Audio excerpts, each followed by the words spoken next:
Thanks very much for staying with us. Time now for Eye on Africa with me, Georgia Cavan-Smith. Tonight, there's still confusion over who kidnapped over 70 school children from Cameroon, even as families celebrate their release. Authorities blame Anglophone militants, but English-speaking separatists deny involvement and say that they're being set up. Also, millions of Madagascans head to the polls for what's expected to be the first round in the race. We hear from our correspondent on the ground. And speculation goes into overdrive in Gabon over the lack of information surrounding the health of President Ali Bongo. He was hospitalized in Saudi Arabia 2 weeks ago after falling ill during a visit to Riyadh. But first, scores of kidnapped children have been released in Cameroon just days after they were taken from their school. At least 78 children were originally abducted on Monday morning. One child reportedly managed to escape on their own, but the release of the rest was reportedly negotiated by a priest who said that no ransom was paid. The kidnappers were demanding the closure of the school. Though the militaries blamed Anglophone separatists, they've denied being behind the abductions. Indira Ayok has more. Now, the 79 students who were abducted by unknown gunmen early Monday in Bamenda, in the northwest region of Cameroon, have been released. It is not known who their captors are or where they were taken to, but they were brought back at about midnight this Tuesday.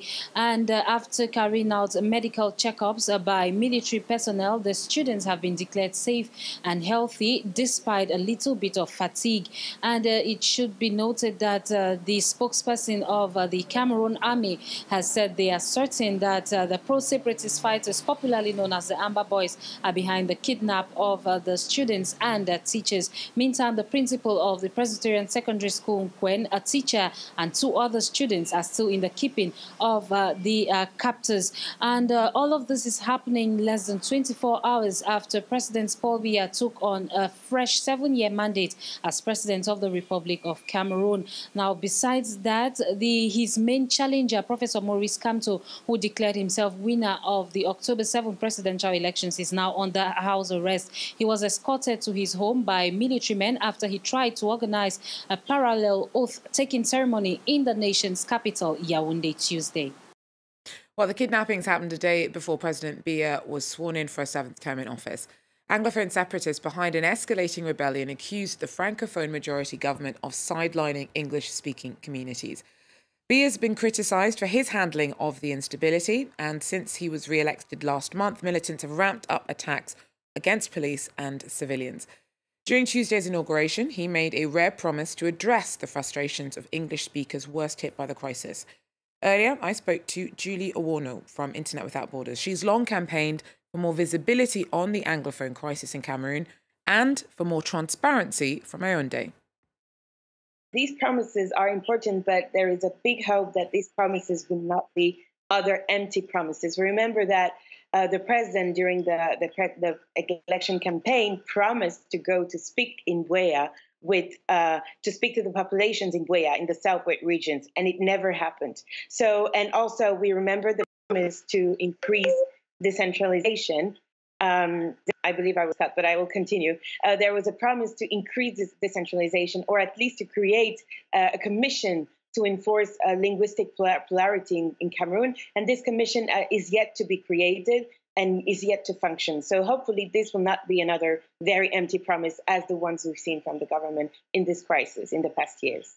So clearly this instability has caused a lot of divisions between the Francophone and the Anglophone communities.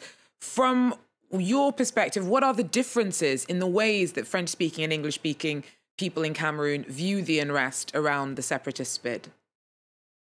It is sure that the French-speaking part and French-speaking citizens are probably more sensitive to the state propaganda, which portrays separatists as terrorists and which has portrayed the crisis as something which has been violent from the beginning, when it is not actually true. From the beginning, it was, as you said, a very peaceful movement with demands from populations to be integrated and to be more recognized in the Cameroonian nation. So compared to the English speakers, probably Francophones are probably more receptive to, arguments and messages from the government. And there seems to be a sort of curtain and a lot of misunderstanding between both communities. On the one hand, English speakers will have the impression that they are not understood well by their Francophone counterparts. And then on the other hand, French speakers will believe that, the demands from the young English-speaking side are, as the separatists show it, and more specifically, are summarized into secessionism, which is absolutely not the case. Initially, some talked about federalism, others talked only about being more recognized within the country, within the republic. And yes, again, there is a lot of misunderstanding, which we hope the government will help diminish through a lot of actions, necessary action, through a dialogue which has been called for so many years by so many actors. Well, Malagasy voters have been heading to the polls to choose a new president. Wednesday was made a public holiday as 10 million people turned out to what's expected to be just the first round of the race. Few expect an outright winner. Gael Borja tells us more. Ministry of Domestic Affairs said participation was weak. Fewer than half of the registered voters participated in Wednesday's polls. Yet this election is critical because Madagascar is one of the poorest countries in the world, undermined by corruption and political instability. Now people ask for change. They want good governance and development. This election is long awaited as well because it is considered as the final round between two former presidents, Mark Ravalomanana, who was ousted by André Zouel in 2009. Neither was allowed to run in the 2013 election, as they were held responsible for a political crisis at the time. Now, 9 years later, there's a new player in the game, Eradzona Mampian, who was democratically elected in 2013, and he's now determined to stay in power. But it's likely to go to a second round, and if it does, two former presidents are expected to go head-to-head, Mark Ravalomanana and André Zouel, who ousted him in 2009. At least 47 people have been killed in Zimbabwe after two buses crashed into each other on a road between Harare and the town of Rusape. Many of the country's roads are badly maintained and accidents are relatively common. However, the highway where Wednesday's collision happened had reportedly recently been resurfaced. In Gabon, the lack of information about the health of President Ali Bongo is causing uncertainty. He had to be hospitalized 2 weeks ago during a trip to Saudi Arabia, sparking memories of the death of his predecessor and father. The late leader, Omar Bongo, died in office in 2009. Nicolas Chemin has more. This is footage of Ali Bongo shot the day he arrived in Saudi Arabia, the 23rd of October. The next day he felt dizzy and went to hospital. That is what his spokesman said, but only 4 days later, on the 28th of October. The Presidency of the Republic officially informs the Gabonese people that His Excellency Ali Bongo Ondimba had an illness on Wednesday, October 24, 2018, during his stay in Riyadh, Saudi Arabia. Since then, the presidency has remained silent. It has set the rumour mill churning at full tilt in Gabon. French newspaper Le Monde said Bongo had suffered a stroke.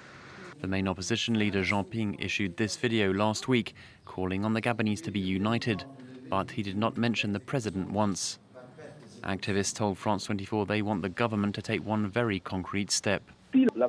They say there is no power vacuum. We say the government must send a delegation to his hospital, a delegation composed of members of the civil society, of the government, the Senate and the Constitutional Court. This delegation will assess the real state of Mr. Ali Bongo, and then this delegation can decide if there is a power vacuum or not. The civil society says the presidency's silence is fostering fake news. For many Gabonese, the current situation reminds them of 2009. That was the year Ali's father, former President Omar Bongo, died in a Spanish hospital. French media reported his death.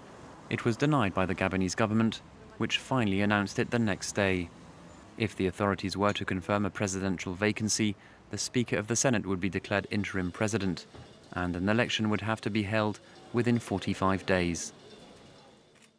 And Somalis have welcomed the election of a former refugee to US Congress. Ilhan Omar has made history in winning a seat for Minneapolis in Minnesota. The state became her home in 1997 after she'd fled the civil war in Somalia when she was 8 and then spent 4 years at a refugee camp in Kenya. She She's one of the first 2 Muslim women elected to Congress, the other being Rahida Tlaib in Michigan. Omar, who's a Democrat, is being hailed as an inspiration in the States and beyond. We are all celebrating here at home and are happy that a young Somali woman has won and is now a congresswoman. It is delightful. I think she will focus on helping Somalis in prison and stop the U.S. government from sending Somali refugees back to Somalia. We expect she will do more. I'm very happy to hear Ilan won her election campaign. It shows us that women can hold a top position in any government around the world. Well, that's it for Eye on Africa. Thanks for joining us. Do so again. Take care.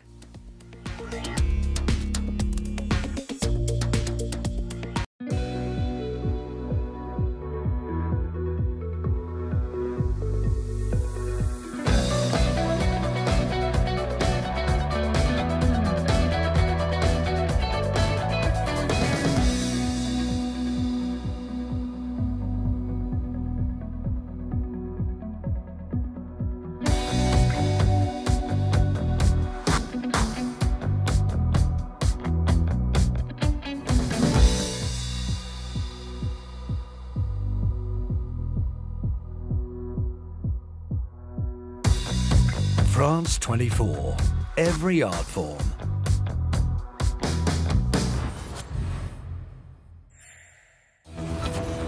He reigned supreme over the Democratic Republic of Congo for 32 years.